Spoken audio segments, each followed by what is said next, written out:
Rochelle Seba, muito obrigado por ter vindo aqui e aceitado o nosso convite para o próximo passo. Como eu estava falando para você, o próximo passo ele foi criado com esse intuito da gente acolher pessoas que estão se sentindo perdidas para dizer para elas que elas não estão sozinhas, né? Tem esse slogan bonitinho assim que a gente fez para o programa, que é para ser esse espaço de bem-estar, para as pessoas se sentirem realmente convidadas a descobrirem um pouco mais sobre a sua história a partir das histórias de outras pessoas. Então é para ser um lugar de inspiração, onde elas vão se sentir conectadas, onde elas possam se projetar, onde elas possam se inspirar, principalmente pela história de pessoas que nem você.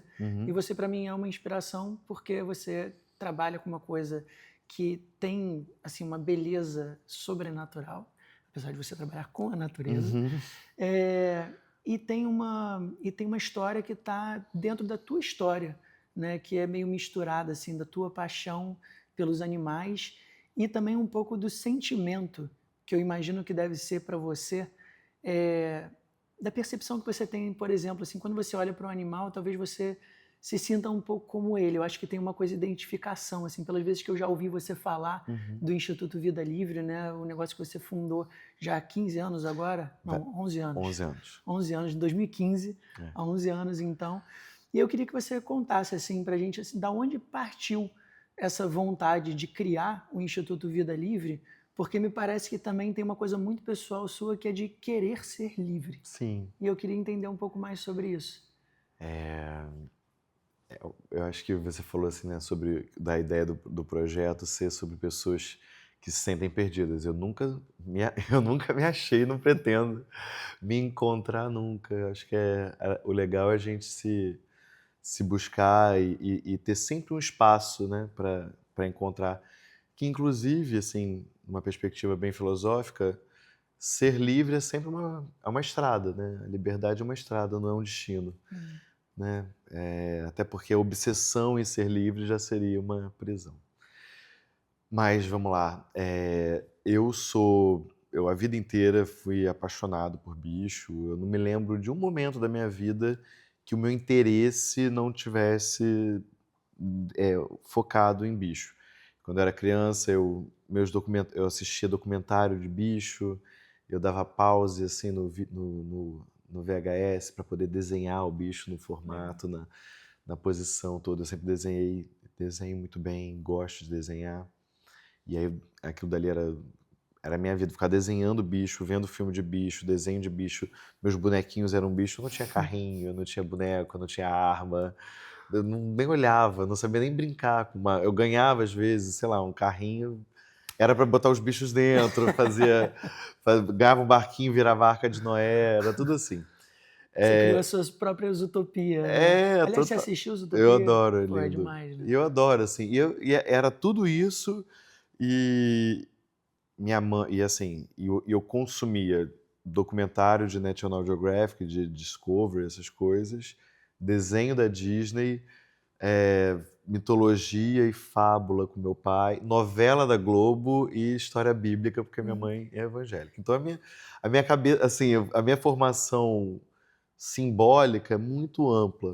Tinha alguma coisa dos seus pais que levava para esse teu interesse com os bichos ou não? Assim. Não, eles não. Eles incentivavam, mas eles não. A minha irmã não tem nenhuma relação com animal. Meu pai gostava de bicho. Meu pai trabalhou, ele era médico, ele trabalhou no Vital Brasil com pesquisa, soro antiofídico. Gostava de bicho. Minha família gosta, a família da minha mãe também gostava de gato, cachorro, assim, ninguém não gostava de bicho, mas essa relação, assim, de levar isso tão a fundo como eu, acho que eu principalmente. E eu tive vários animais também ao longo da vida. Eu tinha peixinho, papagaio, passarinho. Eu comprava passarinho com meu pai, minha mãe me levava pra gente soltar. Aquilo já me incomodava vê-los presos, mas eu gostava e achava. Eu gostava de zoológico quando era criança. Tanto que eu não sou. As pessoas, de um modo geral, acham, você é contra. Eu falo, cara, não, acho que vale uma revisão do formato do que é um zoológico, vale uma revisão do objetivo. Eu acho que a premissa da educação é muito questionável, como se apresenta. Então, acho que é até um assunto interessante de falar.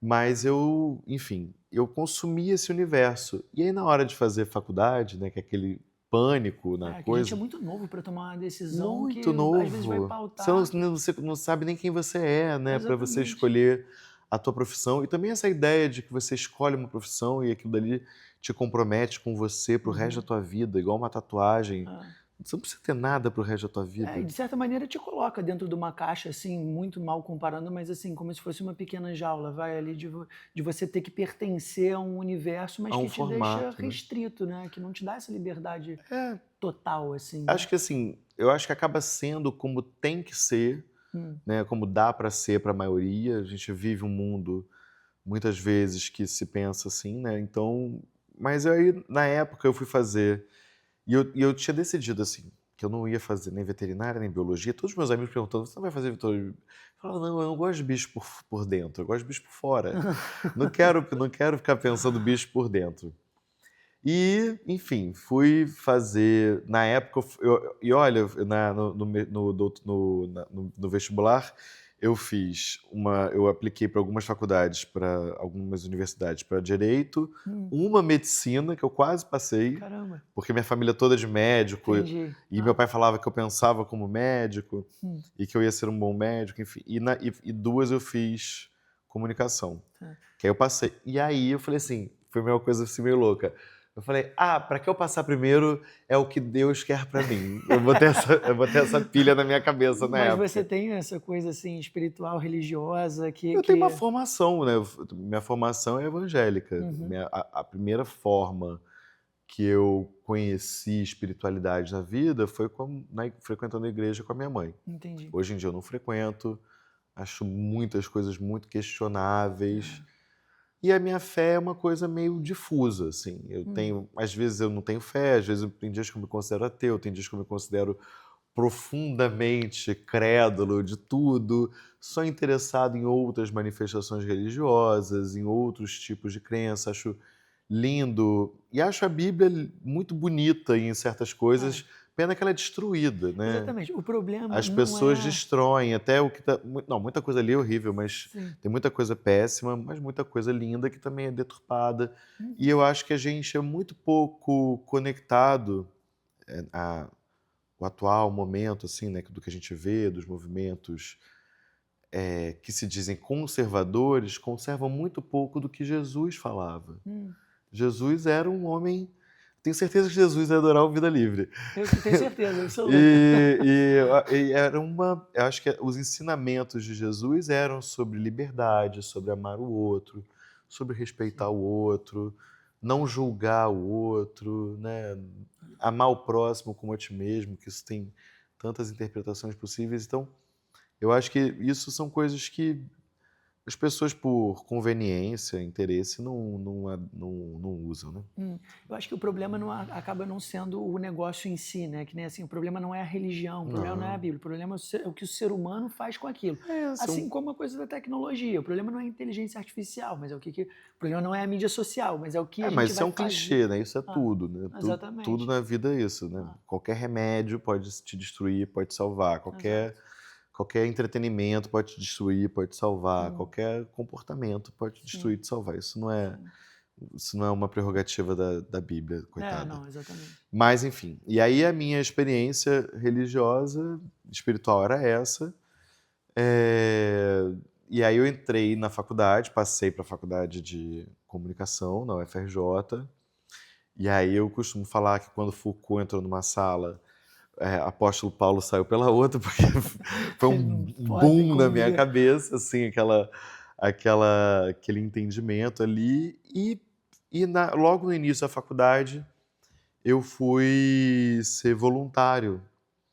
Todos os meus amigos, tinha um curso de empreendedorismo, uma professora Sandra Corman, que ela inclusive é professora aqui na PUC também, Uhum. e era um curso de empreendedorismo que a gente tinha lá. E eu propus, na época, de fazer um projeto sobre soltura de papagaio, porque eu queria fazer como se fosse um projeto Tamar de Uhum. papagaio. Tá. Isso era 2004, 2005. E aí eu fui levar essa ideia para o zoológico de Niterói, morava em Niterói. Na época me falaram que não era tão simples, não sei o que e tal, babá. Aí eu falei, mas eu posso pensar então um projeto de o meu projeto do curso ser daqui, um projeto de visibilidade, de reposicionamento. Eu me lembro de eu tirando as fotos lá do zoológico. Aí a pessoa falou, a presidente do zoológico na época falou, pode sim, pode. Aí eu fiquei fazendo lá. Aí eu comecei a pensar um monte de coisa, o que poderia, um projeto de reposicionamento, aquilo dali foi pirando a minha cabeça. Aí eu falei, eu pedi para ser voluntário. Ela falou, pode, mas assim, eu era meio voluntário de coisas soltas, assim. Fiz o site na época, mas eu... E aí, era um zoológico muito movimentado, que as pessoas levavam bicho para lá toda hora, tinha resgate de bicho, pinguim, bombeiro, um monte de confusão, umas coisas assim, que aquilo era uma coisa muito viva. E tinha um chimpanzé lá, que morava sozinho, o Jimmy, e eu comecei a ficar vendo aquilo, eu falava, cara, esse bicho é uma depressão, ele ficava vendo televisão, assim. Eu falei, cara... É isso mesmo, ele ficava vendo televisão. Via televisão, se masturbava com um cobertor.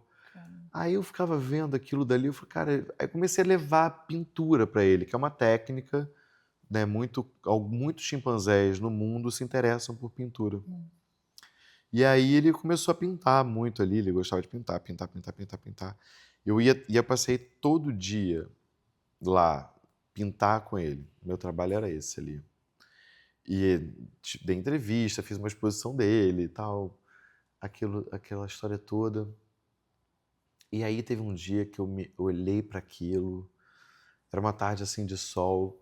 Eu sempre falo dessa tarde de sol, que devia ser mais ou menos maio, aquele sol, né, de outono. Céu tá meio molhado, né? Tem uma coisa bonita. Aí eu assim. olhei e falei, cara, esse é o mundo que eu quero transformar. Esse é o universo que eu quero literalmente transformar. Na faculdade, eu fui voluntário no zoológico, era concomitante com estágio, e que depois eu até trabalhei também na comissão de educação da Alerj. Caramba. E que era muito interessante porque era a coordenação de projetos de comunicação e de ações, a interação com as prefeituras, com as secretarias, com as comissões de educação do estado, do interior do estado. E aí eu também fui entendendo um pouco dessa dinâmica de um estado muito diverso, com coisas muito... O que eu via na comissão de educação, eu pensava sobre os assuntos de bicho na minha cabeça. E, enfim, meus amigos já estavam todos estagiando na Coca-Cola, nas agências, na L'Oréal, no não sei o quê, na Globo, e eu no zoológico. Passeando entre o ativismo... Em Niterói, assim, zoado no zoológico ali. E aí eu falei, cara, eu quero mergulhar mais nessa pesquisa, nesse trabalho todo. Mas aí, assim, foi meio que no mesmo momento. Quando eu quis criar o Instituto, quando eu comecei a fazer o estatuto, a pensar o Instituto, que naquele momento, primeiro momento, seria em Niterói, ali dentro daquele universo que eu estava, eu apliquei para o mestrado em Engenharia de Produção na COP, na área de Gestão e Inovação, que é uma área muito ampla. A minha professora, que foi minha orientadora, Carla Tipola, é uma pessoa que tem um trabalho muito diversificado. Então, assim, eu tinha colega que estava fazendo, que era de nutrição, tinha gente estudando comunidade, tinha gente estudando manifestação artística na música, enfim, tinha muita coisa diferente. E eu era o ET estudando a relação homem-animal silvestre no contexto urbano, e entendendo e estudando na linha de produção os serviços de gestão de fauna. E então, assim, o mestrado começou junto com a construção do Vida Livre, uma coisa casada com a outra, alimentada com a outra.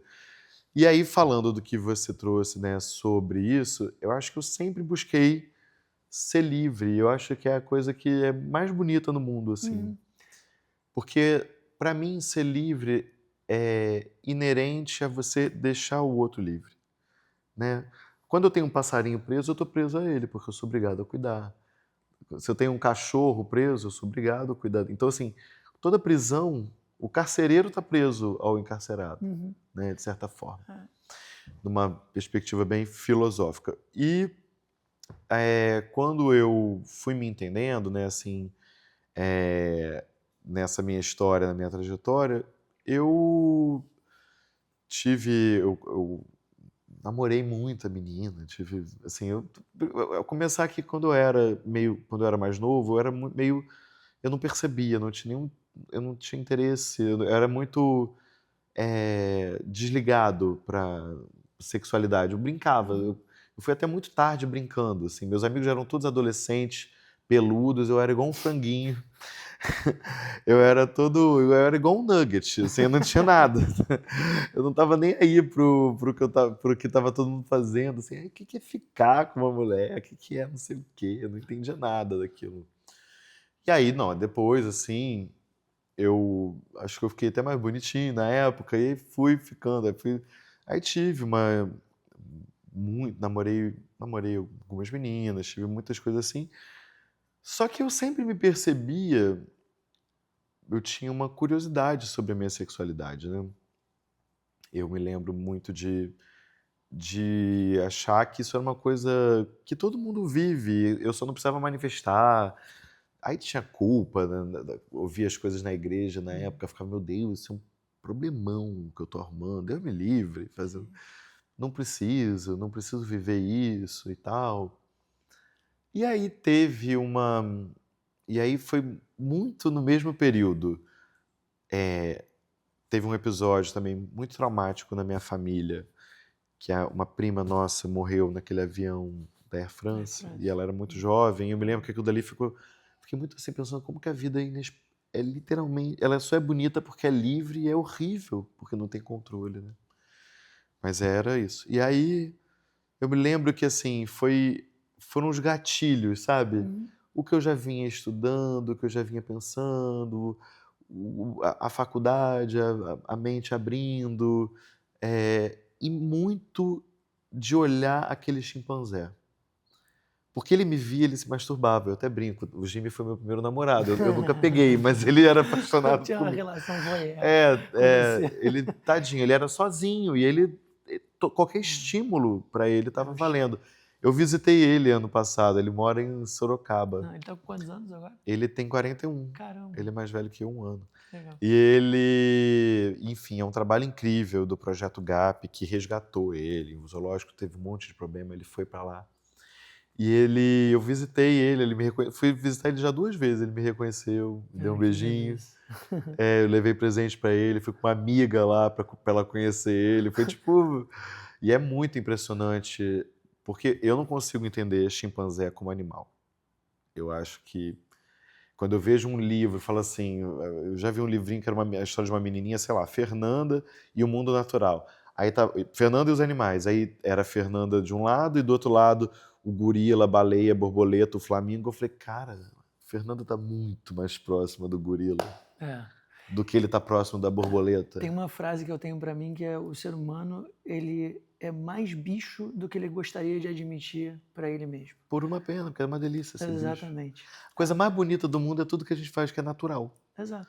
Já parou pra pensar assim, nas sensações físicas que vêm da natureza que são Não, nossas? completamente. Eu nunca vou amamentar, mas eu imagino deve ser Uhum. um prazer gigante você ter para algumas mulheres, né? Não sei. Uhum.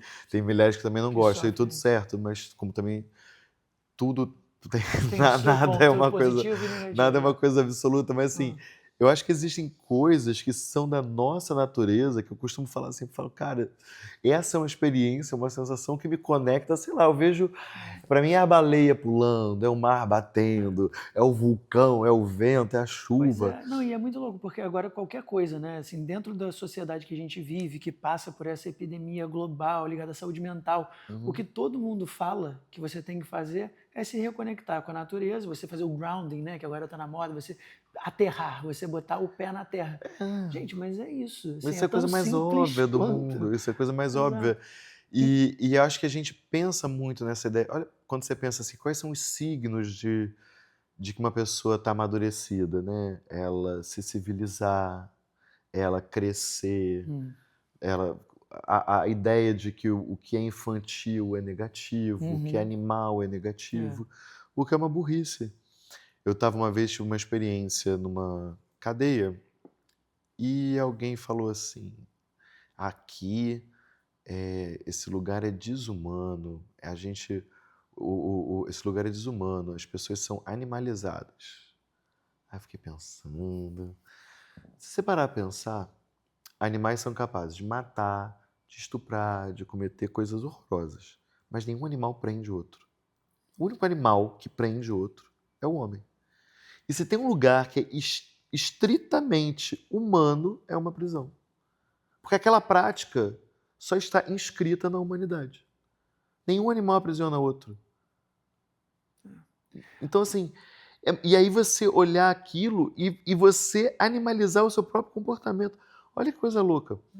Enfim, aí voltando naquela que a gente foi e voltou. Sim, não, eu ia fazer um parênteses sobre isso, porque a gente constrói a própria prisão, né? Eu escutei alguém falar, eu acho que Que foi maravilha, tem um texto lindo, uma Tem, fala né? Acho que o sobre isso. Yuval Harari também falou isso em algum momento, né? Tem. De que a gente é a espécie mais burra Mas que existe no e a El que planeta. fala uma coisa, um vídeo lindo dela, que ela fala assim, que a gente tem uma liberdade, escolher a prisão que a gente se enfia. Ah, E é perfeito, perfeito, eu exatamente. concordo E plenamente. aí a gente fica trazendo as coisas para dentro, né? Tipo, a gente bota planta dentro de casa, a gente bota animal dentro de casa, quando na verdade já tem tudo em abundância fora. E E que a também gente teria toda a possibilidade, E né? também uma dificuldade de entender que tudo é natureza. Essa caneca é natureza transformada. Ela não veio de outro lugar que não da natureza. O telefone, a inteligência artificial, tudo é da natureza. Eu ia Tudo é fazer. a água, é um mineral, tudo é de algum lugar. Eu ia pegar um gancho naquilo que você estava falando também sobre quando você olha para um chimpanzé, você não consegue ver ele, né, Não, como. vê-lo diferente de mim. Exatamente.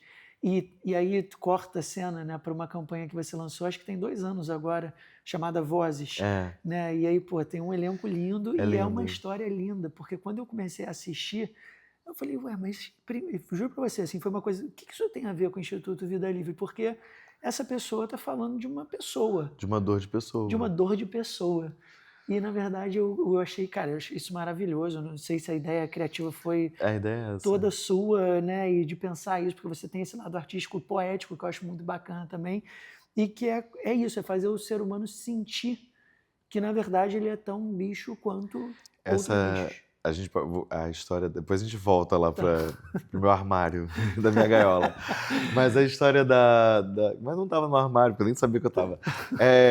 A história da voz é muito interessante, assim, porque eu, quando eu comecei, né, a mostrar, sempre mostrando o trabalho do Instituto, porque o Instituto, primeiro, o Instituto foi criado, a primeira operação do Instituto foi em 2015, na área de soltura, que é do Ney Mato Grosso, que a gente trabalha desde então junto, e que para mim é uma das pessoas mais especiais da minha vida. eu acho que do mundo. Mas é que eu tô pensando em mim, Sim. né? Mas do mundo eu não tenho dúvida.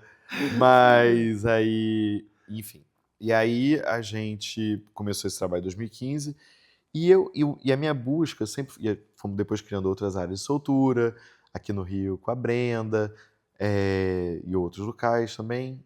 E aí, mas meu trabalho, acho que quando a gente se conheceu, inclusive, o meu ímpeto era ter uma sede. Eu precisava ter uma sede, porque a gente tinha as áreas de soltura, mas tinha a demanda dos animais. Muitas vezes a gente ajudava trabalhando junto com o IBAMA, fazendo as coisas. Inúmeras vezes eu resgatei bicho, e os bichos foram para minha casa, para a casa da Dani, que é a veterinária que trabalha comigo também até hoje, a Dani e do Thiago. Então, assim, eu queria muito ter um espaço. E aí, quando a gente teve o espaço, que ficou pronto, a gente fez a campanha de crowdfunding em 2020 e ele ficou pronto no final de 21. E aí, já em 21, em 22, 23, e mostrando a dinâmica do espaço, começou a ser muito recorrente, e acontece até hoje, das pessoas quererem visitar o Vida Livre. Nossa, eu quero visitar, é tão lindo. Queria conhecer, quero conhecer, quero conhecer, quero conhecer. Aí eu fiquei pensando, falei, cara, as pessoas querem conhecer, mas esse lugar é um lugar de tristeza absoluta. É que eu mostro, tem um nome, tem uma voz, tem uma linguagem poética de mostrar a história da preguiça, do macaco, da cobra. Sensibiliza, né? É aquilo assim, né? Mas aí eu fiquei pensando assim na época. Eu falei, ninguém visita. É muito pouco o volume de pessoas que eu saiba, querendo conhecer asilos, locais de internação psiquiátrica, Orfanatos. orfanatos, ou mesmo abrigos de cão e gato. Uhum. Porque você tem uma proximidade e você consegue ter um elo de empatia com aquele sujeito em sofrimento que você não quer ver para você. Então você dá dinheiro, você some, você não quer nem olhar para aquilo. Uhum. Você não quer ir num... As pessoas, de um modo geral, não querem tem muitas pessoas que fazem isso, tem muitos voluntários, tem muitos movimentos assim. Mas, de um modo geral, você não tem um desejo. As pessoas não percebem como entretenimento ir num asilo ou ir num hospital com pessoas passando dificuldade. E no local em que estão animais silvestres passando dificuldade, elas acham que seria uma coisa boa para levar o filho, elas querem fazer essa visita. E aí eu acho que tem uma função até se a gente conseguisse pensar um formato para isso um dia. Mas eu fiquei pensando assim, eu falei, caramba, existe um distanciamento tão profundo da dor desse sujeito animal que a pessoa quer vir visitar. Ela não pensa que se fosse uma pessoa, era uma idosa que estava tentando chegar em casa e foi espancada. Eram duas crianças que estavam brincando na rua e tomaram um choque e perderam os braços.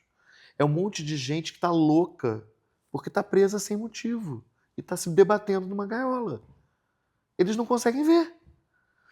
E aquilo ficou na minha cabeça. E eu já estava trabalhando junto com o deputado para a gente poder fazer o projeto de lei que se somou depois a outros, o deputado Marcelo Queiroz, que se somou a outros projetos que hoje passou lá na Câmara e está no Senado, um deles, que era para mudar o status dos animais silvestres na nossa lei, na lei federal, que até hoje qualquer crime contra animal silvestre é tratado como um crime de baixo potencial ofensivo. Então, e na prática não acontece nada com quem comete o crime. É quase um endosso aos criminosos. Enfim, isso estava junto. E na época a gente estava fazendo a área de soltura lá na casa no sítio da Glória Pires. Eu já tinha falado com ela da minha intenção da campanha, já tinha falado com ela não sei o que da lei, já estava não sei o que pensando. E aí eu comecei a falar isso com ela. Eu falei assim, Glória, é o lugar mais triste do mundo. Aí ela falou assim, Rochede, aí eu falei, é uma idosa que não chega em casa, é uma pessoa que estava brincando, é não sei o que, não sei o que, como é que as pessoas não estão vendo dessa forma? Aí ela falou assim, Rochede, nasceu a campanha. E aí, ela, assim, num tom de maestria, se posicionou e começou a falar, ela improvisou na hora um texto, sendo a mãe do Marcelinho, do macaco que foi eletrocutado. Aí ela falou assim, Rochede, a história é essa e a gente vai dizer que é o lugar mais triste do mundo. Não sei. Aí, assim, nasceu ali. Aí quando ela deu aquele gancho, eu falei, caralho. Eu falei, é a parada. Aí eu pensei, falei assim, eu quero 7, porque eu tenho mania de 7. Aí eu falei, eu quero 7 histórias. Vou montar as 7 histórias. Aí eu comecei pensando em 7 histórias. Aí chamei o Roberto Vitorino, que é um grande amigo meu. Falei, Roberto, o lance é esse. A gente tem essa história, vamos fazer.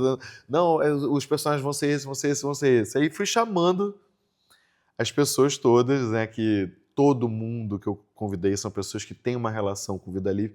A Joana Mariani, que o Roberto trouxe para ser a nossa diretora, virou uma grande amiga e apoiadora do Instituto até hoje. E esse projeto, essa campanha, ela foi uma das forças que fez essa lei ser aprovada na Câmara e a gente agora está esperando no Senado. Cara, você fez uma coisa muito legal com essa campanha Vozes, que é juntar o marketing, né, fazer uma narrativa, contar uma história de um jeito muito artístico, muito bonito, para um projeto, né, que tem um impacto social, ambiental, né, muito forte também. E que às vezes eu vejo uma desconexão entre essas duas coisas. As pessoas acham que assim, porque está fazendo um projeto social não pode ter marketing ou investe. A cultura, a lógica empresarial também não é de se investir tanto em projetos e ações sociais, apesar de você ter leis de incentivo, editais para isso. O que rege, né, o marketing das empresas não é necessariamente uma lógica de projetos de impacto, né? Ele geralmente vai para coisas mais de como que a gente faz para vender mais. E você conseguiu criar um negócio que tem um potencial, não só um potencial, é uma realidade artística muito legal e que conseguiu, né, mover projetos de lei, então tem uma força muito grande. E é muito curioso isso, assim, porque quando eu olho para o Vida Livre, ele tem uma força que eu não sei se ela... Eu tenho curiosidade para saber isso. Se ela partiu de você, porque quando a gente está aqui, né, falando do próximo passo e contando a sua história para as pessoas, às vezes quando as pessoas olham para o Vida Livre, assim como elas olham para muitas coisas, influenciadores inclusive, elas olham assim, falam assim, ah, mas pô, ele tem o contato da Xuxa, ele tem o contato do Ney Matogrosso, da Glória Pires, do Dado Villa-Lobos, não sei. Mas assim, não é que você nasceu num berço de ouro com essas pessoas te minando. Não foi dessa forma. Essa coisa foi uma coisa construída por toda essa história que você está contando. Mas eu fico muito curioso para saber, cara, como é que essas pessoas chegaram no Vida Livre e se tornaram, vou colocar esse termo aqui, embaixadoras, né, do Vida Parceiras, Livre, né? parceiras do Vida Livre. Como que foi essa interlocução com Xuxa, Vera Holtz, Ney Matogrosso, Glória Pires? Era uma galera assim que eu admiro, tem essas pessoas num lugar tão... Não, eu também muito. Pois é. E sou muito grato por essa troca, assim, né? E também muito consciente do valor e da verdade do trabalho que eu faço, que eu acho que é o que me mobiliza, é o que me mobilizou a criação do Instituto, a construção da minha vida sobre as coisas que eu faço. Eu acho que é o que me conecta com a equipe que trabalha comigo, que tá junto, que a gente, né, tem 10 anos, tem 11 anos de trabalho, então existe hoje um processo, né, natural de desenvolvimento institucional, né, de organização mesmo da própria instituição e desse outro sujeito, né, que é o Instituto também existindo junto com as pessoas, inclusive eu. Mas vou voltar em todas as coisas, né? Eu acho que, de um modo geral, sobre a publicidade e o marketing, eu acho que a gente está vivendo hoje uma crise de criatividade na propaganda, porque a publicidade virou, você bota uma coisa para um influencer usar, você não precisa falar mais nada, não tem mais, você não precisa encantar nada, né? Você bota a pessoa posando ou faz ativação, né? Tudo é uma ativação. As ativonas, é tudo uma ativação nas festas, nos eventos, no show, tudo vira uma ativação. E a publicidade ficou um pouco, eu acho que a publicidade ficou um pouco morna como linguagem. Claro que tem coisas legais que acontecem vez ou outra, mas eu acho que a cultura, né, quando a gente pensa nos 80, anos 90, até muitas coisas questionáveis, né, que hoje não estariam muito atualizáveis, mas tinha uma coisa bacana, assim, tinha um processo de construção criativo que eu acho que morreu.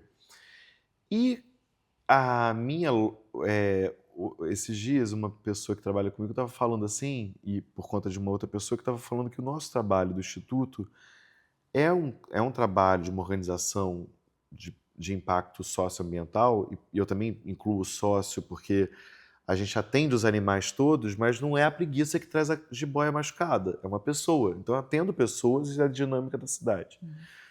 Além de outros projetos que a gente também faz de levar as histórias dos bichos para as pessoas. Mas, além de ser um trabalho, é um resultado, assim, né? E é um case de uma organização socioambiental no Rio de Janeiro, tem também um ativo da comunicação muito forte, porque eu sempre acreditei que era possível construir uma linguagem, que aquilo ali foi uma forma que eu fui criando. A edição, a musiquinha, isso tudo. O Ney, ele começou, a primeira área de soltura era no sítio dele, mas o Ney não é uma pessoa que fica, que é muito genuíno nele o trabalho que a gente faz lá, que começou em 2015, e que a gente ficava horas no mato, passeando, procurando os bichos, vendo as coisas, não sei o quê, catalogando, tirando foto. Então, assim, não era um objetivo daquele trabalho, nem para ele, nem para mim, que virasse uma ação de visibilidade. Só que eu também entendia que era importante para o crescimento e para a gente poder viabilizar a sustentabilidade do Instituto, pensar em estratégias de visibilidade. E estava assim, no auge, começando, né? Assim, estava ficando forte, já estava forte, mas assim, o Instagram estava se... O Instagram acho que nasceu em 2012, né? Então mas nessa isso época já tinha dado uma já impulsionada. tinha dado, mas isso eu já tinha feito o Instagram do Vida Livre Por exemplo, eu fiz o Instagram o YouTube do Vida Livre, eu fiz em 2010, 2011. E eu nunca mexi. Assim, mexi muito pouco. A gente agora está retomando. E, inclusive, depois eu queria dicas suas, porque a gente está fazendo isso. O Armando, que está trabalhando comigo, está construindo esse trabalho. Mas, enfim, a gente está fazendo... E aí eu fui construindo muito uma linguagem própria. E eu pensei assim, eu falei, cara, tem pessoas que eu gosto tanto, que eu acho tão interessantes, que eu acho que elas são um reflexo de liberdade, Porque a liberdade, ela também vem... O discurso da liberdade, ele está sempre com uma angústia, né? Totalmente. Você não tem... Né? Quando você pensa assim, todas as pessoas que você pensa, caramba, como são livres, tem várias angústias ali que é o que dá a bossa da liberdade. A liberdade, ela pode ser a fuga de alguma coisa, né? Assim, eu querer sair de alguma coisa para buscar essa liberdade. Então, se eu conseguir chegar nesse lugar é porque eu estou fugindo desesperadamente de algo, ou também estou em busca de algo que não necessariamente é uma fuga, mas eu estou assim à procura de alguma coisa que vai me preencher. Então, assim, ou eu estou saindo de alguma coisa ou eu estou precisando preencher um vácuo, né? Tem um pouco dessas coisas. E aí, até a minha própria busca de liberdade, de me conhecer, de viver, de experimentar a minha liberdade da minha sexualidade, tudo isso, foi tudo aquilo, como eu te expliquei, tudo acompanhou, assim, né? Foi tudo saindo junto da gaiola e acontecendo. Mas, sobre como eu fui convidando as pessoas, foi uma coisa muito genuína. Era, assim... As pessoas seguiam, né? Começaram a ver uma matéria no jornal, não sei o que e tal. Tinha pessoas que seguiam, ou eram pessoas amigos de um amigo em comum, porque eu não vim desse meio. Minha família meu pai é uma família de médicos, tradicional, de Niterói, mas eu nunca convivi na infância com nenhuma dessas pessoas. Dos amigos do meu pai, que assim podem estar nesse circuito, eu tenho o Petkovic, que é do futebol, mas eu entendo muito pouco de futebol, como todo bom viado, eu entendo muito pouco, mas eu amo o Pet. E aí, assim, eu não tenho uma relação com pessoas famosas, até porque eu acho isso uma coisa meio né, não acho que o valor de uma pessoa é ser famosa, ter 200 milhões de seguidores. Não foi a minha procura, assim. Eu não estava procurando as pessoas com mais seguidores do Brasil. Eu estava procurando as pessoas que eu percebia um sentido de valor sobre a liberdade. E aí, foi em 2018, eu convidei a Maria Bethânia, e quando ela foi, eu falei assim, caraca, assim, ela foi soltar comigo passarinho. E assim, eu tava me tremelicando todo. Eu falei, Bethânia, eu tenho que te falar uma coisa muito séria. Você cantou, assim, as suas músicas embalaram os meus amores, os meus desamores, e agora você tá aqui comigo, fazendo uma soltura, celebrando o meu trabalho. Ela, que é muito mais importante. Eu te agradeço pelo seu trabalho. Aí eu falei, cara, que parada linda. Que lindo, e foi como eu convidei a Vera Holtz, que também é uma história muito engraçada, que a gente, enfim, eu consegui o telefone dela, mandei uma mensagem. Aí ela demorou um mês para me responder, um dia ela respondeu, aí ficou aquela... E ela falou assim, olha, poxa, eu não tenho... Se você fizer uma campanha, pô, que bacana o seu trabalho, se você fizer uma campanha eu te ajudo, mas eu não gosto de ficar presa a nada. Aí ela já me pegou, né? Eu não gosto de ficar com a minha imagem presa a nada, não gosto de ser madrinha de nada, não sei o que, não sei o que, não sei o que. Aí eu falei com ela, falei, olha, então eu vou fazer com você o que eu acho que vale na vida. Eu vou deixar uma mão na janela, que é onde eu boto para os passarinhos virem quando quiserem. O dia que você quiser, você vem. Aí no dia seguinte ela me ligou, ela falou, cara, não saiu da minha cabeça uma mão da janela. Aí eu falei, então vamos, aqui. Aí ela falou assim, mas você me criou um problema, como é que eu vou explicar para as outras pessoas que eu neguei apoiar na época e tal, que eu não participei? Eu falei, você vai falar, é muito fácil, você vai falar que a gente está namorando e você não podia negar um pedido meu. Assim, chavecando a Vera Holtz no meu telefone, cara, muito abusado. Demais. E aí foi assim, e são pessoas que se tornaram parceiras, apoiadoras do Instituto e que eu sou extremamente grato por essa troca E eu tenho certeza que também eles são felizes fazendo, porque eu também gosto de fazer qualquer parceria, qualquer coisa que eu faça, eu acho que tem que ser importante e bom para o outro. Não Sim. pode não ter valor, a pessoa não pode estar se sentindo obrigada. A pessoa, nada na vida, né? Eu acho que você tem que fazer uma coisa que seja o bom negócio, tem que ser bom para os dois e essa troca, né, voluntária. E eu acho que é muito bonito, porque a gente trabalha num assunto que todo mundo vê os bichos, mas ninguém conhece bicho. Eu fiz agora uma pesquisa junto com o Instituto Quest de percepção da população brasileira, que é impressionante o interesse que a população tem sobre o assunto. A Quest identificou um fenômeno da história que é que a pauta de biodiversidade, fauna silvestre, une no Brasil direita e esquerda. É um interesse comum dos dois polos, passando pelo meio, por tudo.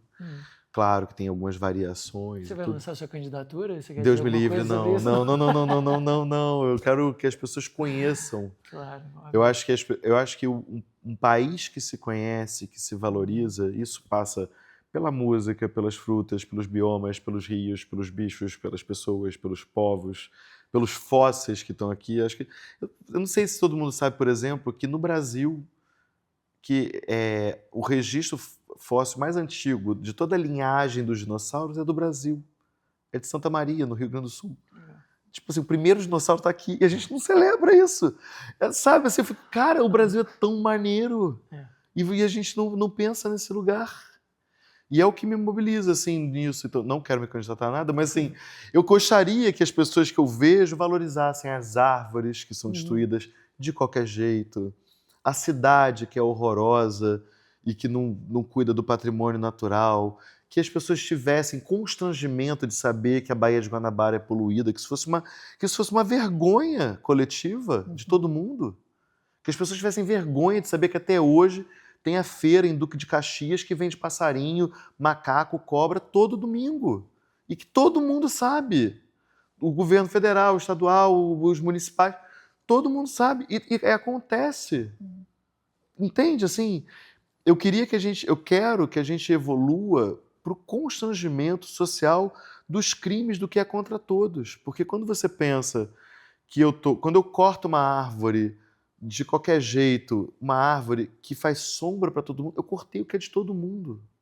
Eu tirei de todo mundo. Quando eu pego um passarinho, tiro do ninho e boto numa gaiola na minha casa, eu roubei do coletivo o que é de todo mundo. Que é uma coisa que eu falo sempre assim, às vezes a pessoa me pergunta assim, caramba, você não fica com saudade do bichinho, que você cuidou tanto tempo para soltar e tal coisa? Eu falo, cara, não. Quando ele está livre, ele é meu. Ele livre é meu. Continua sendo meu. Eu não preciso ter para ser meu. Preciso ter registro, escritura. Isso é uma criação. Então é uma palhaçada, entendeu? Ah, beleza, vou ter o direito de compra e venda. Mas a propriedade não te dá, não condiciona uma coisa que é livre. Uma baleia é de todo mundo, ela está livre no oceano. Ninguém vai poder comprar uma baleia. Desculpa, capitalismo, ainda não temos esse jeito de vocês comprarem. Essa baleia não é de ninguém. Ela é livre, quando ela está livre, ela está livre. E ela é nossa.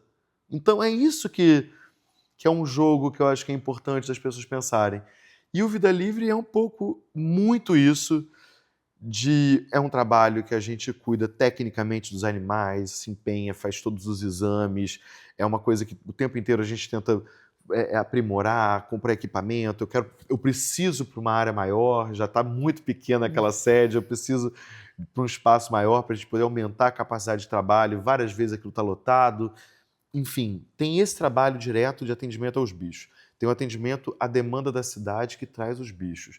Tem um cuidado com as florestas que vão receber esses animais com exame, sem doença, com tudo, e ampliar a biodiversidade e a variabilidade genética desses biomas. Tem um trabalho inteiro de tornar isso conhecido, de mostrar o que são os animais silvestres, que é isso perpassa pelos projetos de comunicação, cultura, ações de educação, o que eu me inspiro a partir do projeto, que a gente leva as histórias para as crianças. Agora tem um projeto no hospital lá em São Paulo e eu quero também ampliar para outras coisas, lá no INCOR, no Instituto do Coração. Enfim, é um trabalho que se desdobra em ciência, em pesquisa, tecnologia. A gente está fazendo um projeto agora junto com a Light de prevenção e estudo do uso dos animais na rede elétrica, um projeto de pesquisa de baleias junto com a FRJ. Ele se desdobra em muita coisa. Por isso que eu estava te falando que eu estava exausto. Mas eu amo. Mas eu acho que o mais legal é que ele fala sobre como que é importante ser livre e como que é importante você se conhecer. Que o pilar principal é amor à liberdade e amor ao conhecimento. Né? E como que isso perpassa e como que isso atinge a nossa vida. Né? Porque eu acho que quando eu mostro todo o esforço de pegar um gambá, cuidar do gambá, dar mamar pro gambazinho. Pô, eu jogo ele no lixo. Não, mas eu tô cuidando do gambá. Eu pego, cuido, faço exame, radiografia, 20 pessoas envolvidas, um custo gigantesco a cuidar, garantir que aquele gambá seja solto. Aí eu chamo a Vera Holtz, eu chamo a Maria Bethânia para soltar o gambá e valorizar a soltura do gambá. Porra, é importante ser livre, né? Tá claro que é importante você ser livre, você pensar livre, você rezar livre, você amar livre, né? Você amar o outro livre, é o que eu penso. Não, é impressionante como é exatamente isso que você falou, como que isso perpassa, né, tudo da nossa vida. Assim, tem uma coisa do Instituto Vida Livre que ela é existencial, né? E aí eu vou pegar esse gancho do que você falou, né, do amor ao conhecimento e à liberdade, né, que eu acho que são dois pilares fundamentais do que é o negócio que você está fazendo, para voltar no momento da tua história onde você estava ali se dividindo, né, entre um mestrado, o início do Instituto Vida Livre, se descobrindo como pessoa, você falou disso, né, de se conhecer também, como que isso é importante para você conseguir agir de uma maneira melhor para o mundo, né, você entender sobre si, para você poder também cuidar do outro, né, você cuidar de si, para você ter a capacidade de cuidar do outro.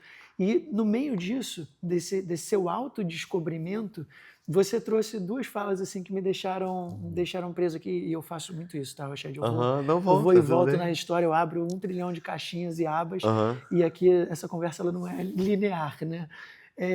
O que eu achei curioso, você estava falando assim, enquanto você estava trabalhando no zoológico, meus amigos estavam trabalhando na Coca-Cola, né?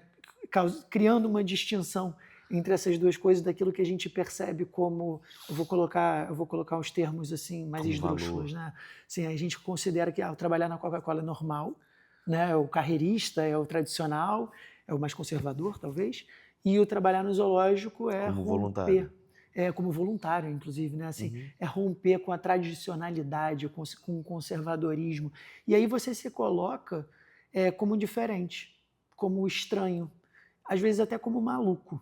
E aí a gente criou também na nossa sociedade, acho que da mesma maneira que a gente usa, né, eu vou falar isso com perdão aqui, tá? A gente fala assim, você é um animal, como se animal fosse xingamento. Eu pensando nisso. Eu falo às vezes, cara, que animal, porque assim, tá na boca, né? Síndrome de vira-lata, né? Essas coisas assim. E a gente bota num lugar de estranho, maluco, esquisito, tudo aquilo que é diferente. Quando, na verdade, o diferente é o que faz a gente crescer mais. O diferente está ligado e conectado à biodiversidade, que você falou, por exemplo. A natureza ela só é perfeita porque ela é biodiversa. Se a gente cria monocultura, a gente mata a natureza e a gente se mata enquanto espécie humana também. E a gente vê as empresas fazendo isso, né? Criando monoculturas ao invés de empresas biodiversas. Mas, enfim, dei uma volta aqui inteira para falar o seguinte. Você se via já muito diferente e talvez estranho dos seus amigos. Eu imagino que muitas pessoas se sintam assim e não tenham a coragem de se assumir diferentes. Vamos colocar assim, né? De se assumir que eu não vou seguir essa carreira aqui tradicional que os meus pais ou que a sociedade disse que eu deveria fazer, ou que os meus amigos, né, construíram aqui essa ideia de que esse é o tradicional. Cara, eu queria saber assim, de verdade, como é que você se sentia em relação a isso e o que você diria para pessoas que se sentem estranhas, diferentes, esquisitas, deslocadas. Eu me senti assim muitas vezes na vida, mesmo sendo homem hétero, branco, privilegiado, mas dentro da minha bolha eu era o diferente. Queria saber de você. Bom, eu me sinto diferente sempre. E vou... Assim, eu era... Começar a me chamar Roched. Assim, eu já... Eu tenho bullying com meu nome desde que eu me lembro eu criança, tinha bullying com meu nome. Quando eu era criança, meus amigos já me chamavam de viado, sem eu nem saber que eu era viado, eu era gordinho. Então, assim, me senti diferente, me senti...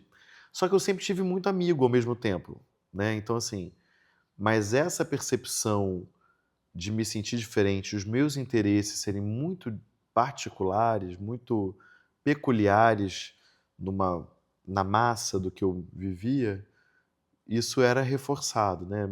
Eu não ligava para futebol, eu estava desenhando, eu estava querendo falar de orquídea, meus amigos estavam falando de mulher. E eu estava assim, caramba. E assim, eu vendo novela, eu lendo mitologia grega, assim, os meus interesses eram muito misturados e muito pouco, não estavam muito naquela ordem vigente do que eu crescia. Depois, até que eu consegui mais. Mas eu, na época do zoológico, naquilo tudo, e da minha ansiedade de ver o Vida Livre, porque assim, parece que, hoje falando, parece que foi tudo assim desencadeado. Não, foram anos com papel, um Word, assim, né? A ideia num Word, num PowerPoint, e aquilo dali sendo uma ansiedade, você fala assim, cara, eu queria ver isso vivo, eu queria ver isso acontecendo, eu queria ver um lampejo disso. Aí você vai para uma reunião, as pessoas não te dão não, né? Podiam te dar um não logo de cara. Cara, não vai ter, se libera. Mas ficam te enrolando, tirando foto com você, né? Isso acontece muito no ambiente político. É, e aí não fazem a coisa, isso aconteceu muito antes do Instituto começar o trabalho de fato. E aí meu pai me vendo nessa ansiedade lá, e aí vendo meus amigos trabalhando nas empresas. Aliás, empresas, a gente precisa de apoios também, não é um problema trabalhar na Ouviram, né? Coca-Cola. Não, Coca-Cola a gente ama, inclusive se quiser. Não é um problema, não tem nenhum problema crítico sobre isso. Claro que tem, o meu pai virou para mim e falou assim, meu filho, mas ele falou querendo me humilhar, ele falou debochando, meu filho, você tá grávido de passarinho. Cara, quando ele meteu essa em mim, grávido de passarinho, eu amei. Eu falei, é isso mesmo. Eu me senti grávido de passarinho. Eu falei, eu vou soltar esses passarinhos todos. Assim, eu comecei. Eu não sei se na época, mas quando eu tenho essa imagem, eu me lembro daquela grávida de Taubaté. Eu acho que eu me vi. Eu não sei se na época eu já tive essa imagem, mas assim, eu estava grávida de passarinho, real. E de passarinho, borboleta, baleia, preguiça, tudo. Assim, tava tudo em mim. Eu falei, cara, eu tenho que parir isso. Então, assim, essa percepção que quando a gente se sente diferente, a gente se sente muito sozinho. Eu costumo brincar, né? Que eu falo assim, eu acho que eu vou entrar sozinho na Arca de Noé, porque assim, tipo, não tem homem para mim no Brasil, aquela piada Aliás, na Arca de Noé não tinha nenhum ser humano, era só bicho, então assim, pra Não, tinha gente? a família de Noé A estava família toda de lá. Noé. Noé é a primeira ONG. Mas escolheram Ele, os ele, ele bichinhos. montou a primeira ONG, gente. Eu falei isso lá na Câmara dos Deputados. Eu falei, gente, Noé é a primeira ONG. Ele pegou, cuidou e soltou, não aprisionou. Vocês querem aprisionar? Primeiro Instituto Vocês estão de Vida questionando Noé? Pelo amor de Deus, enfim. E aí eu acho que é isso, assim, eu acho que todo mundo que se sente, que percebe uma peculiaridade, deve cuidar com carinho da peculiaridade. Porque tudo que é em nós é diferente é um presente, né? Nosso. É meu. É um presente meu, né? Se eu olhar para você, eu acho que a gente não deve ser, não tem essa cultura meio chata, um pouco do universo da saúde mental, né? Que a gente vê muito assim, das pessoas meio que cultuarem seus próprios problemas, né? Pegam o trauma e cuidam do trauma, né? Todo dia afaga o trauma. Eu acho que você tem que sobreviver, né? Se permitir sobreviver às coisas e transformar as experiências e cuidar do que é seu. Um trauma é uma coisa que o mundo te deu. Você olha e vê se você quer seguir com ele, se você precisa seguir com aquela experiência e com os efeitos dela sempre na tua vida. Mas a vida também nos presenteia o dia inteiro com coisas boas e coisas ruins. Acho que isso todo mundo tá. Algumas pessoas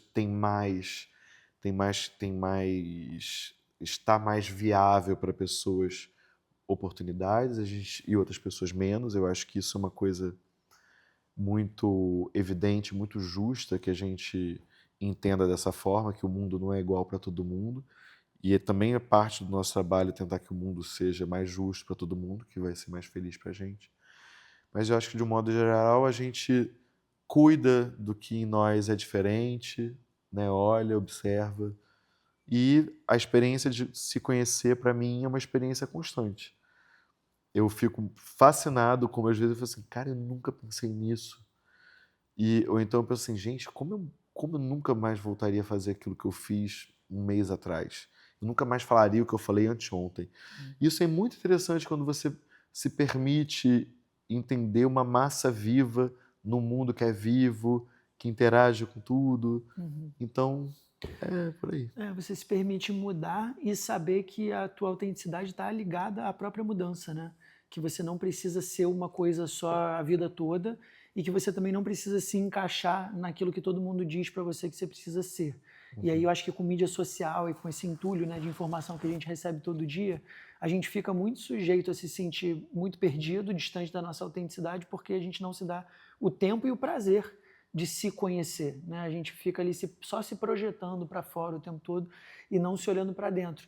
E agora, com 11 anos de Instituto Vida Livre, mais de 15 mil reabilitações e solturas, posso colocar 15 assim? mil atendimentos, 15 mil né? Porque nem atendimentos. todos os atendimentos a gente Nem consegue, são viram uma soltura. Muitos animais morrem no percurso, né? Enfim. Então, 15 mil atendimentos, e agora qual que são os próximos passos do Vida Livre? Eu quero, né, ampliar nossos projetos de educação, quero ampliar os nossos projetos de pesquisa nas áreas de inovação, tecnologia e também de conservação. E estou trabalhando agora para a gente ampliar o nosso espaço, ter mais espaço para poder aumentar a capacidade de atendimento dos animais e da cidade, que é uma das cidades mais biodiversas do mundo. É uma cidade que é Mata Atlântica, não é a Mata Atlântica que está no Rio, é o Rio que está na Mata Atlântica. Acho que a gente tem que ter muito respeito quando a gente fala os enunciados, né? Igual, por exemplo, a jiboia entrou no meu jardim. Não, o seu jardim que está onde a jiboia passa. Então, é isso. É cuidar do mundo, ampliar nosso poder e capacidade de cuidar do mundo com as pessoas. E eu quero estar sempre grávido de passarinho.